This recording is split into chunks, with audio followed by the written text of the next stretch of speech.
I'm Morgan Tate, and I am the Vice Principal here at Foxboro Elementary. Here at Foxboro Elementary, we have a very diverse community. We have over 17 countries represented. We do various assemblies. We have the Black History Month celebration. We have the Pacific Islander celebration, Native Americans, Hispanic Heritage Month celebration. When we did our Latin American assembly, we had their country represented. Just really had a fun time letting the audience embrace what it's like to be a part of that culture.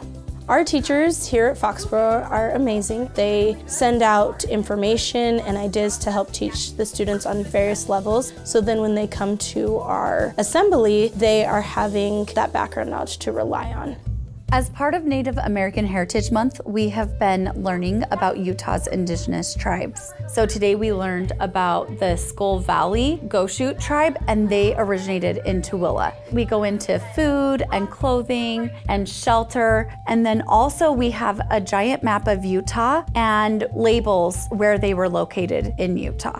We're learning about what they eat, what they wear. They have a jewelry, it's called turquoise. It's blue and it's made of these kind of rocks, and the house is called huts. They eat a lot of carrots and meat and healthy stuff. The reason they just made teepees instead of houses is because teepees can be like broken down into pieces and being brought from place to place. We draw the symbols of the tribes of Utah, and it's been a really fun class. We get to hear from our Native American students. One important part is to help every student realize that we all have culture, we all have traditions. All of that makes us who we are. And it's been a tradition for the past few years that we have Terry Godell come. He's a hoop dancer. It is one of my very favorite assemblies that we have. So the natives didn't have a written language, and their songs or dances were stories that were being told. Well, the hoop, it's a circle of life, and the natives consider the circle to be sacred, but it was also a way to tell a story. So for me, I'm hoping that the kids learn that it's okay whoever they are. They should be happy, they're unique, they're loved, and it's fun to come together and see how different cultures do different things.